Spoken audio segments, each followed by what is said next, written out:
Arteria Dahlan kembali membuat heboh. Arteria Dahlan meminta Jaksa Agung ganti Kejati yang rapat gunakan bahasa Sunda. Hal tersebut diungkapkannya dalam rapat dengar pendapat dengan Jaksa Agung dan Komisi 3 DPR RI. Ada kritik sedikit, Pak JA. Ada Kajati, Pak, yang dalam raker itu ngomong pakai bahasa Sunda. Ganti, Pak, itu. Kita ini Indonesia, Pak. Jadi orang takut kalau ngomong pakai bahasa Sunda, ntar orang takut, Pak, ngomong apa dan sebagainya. Ya, kami mohon sekali yang seperti ini dilakukan penindakan tegas, ya.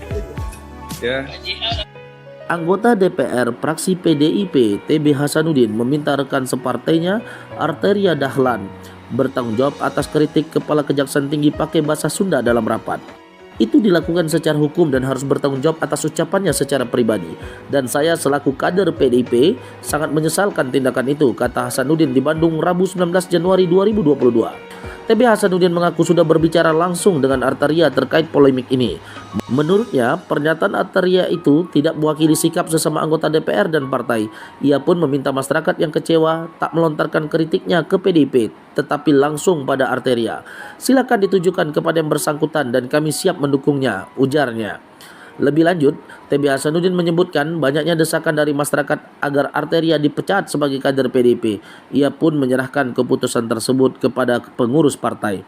Ada tuntutan dari masyarakat Pasundan untuk pemecatan Arteria dari kader. Saya kira ada prosedurnya, silakan diajukan. Kemudian ada Dewan Kehormatan dan Dewan Kehormatan nanti melakukan sidang dan akan diinvestigasi dan lain-lainnya.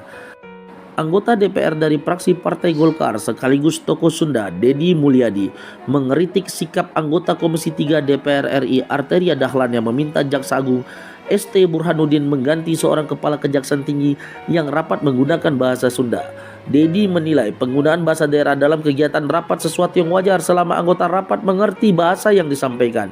Jadi kalau Kejati terima suap, saya setuju untuk diganti. Tapi kalau pimpinan rapat pakai bahasa Sunda, apa salahnya? Kata Deddy dalam keterangan resminya dikutip Rabu 19 Januari 2022. Deddy bercerita saat menjabat sebagai Bupati Purwakarta 2 periode kerap menggunakan bahasa Sunda sebagai media dialog antara masyarakat dan penjabat dalam rapat.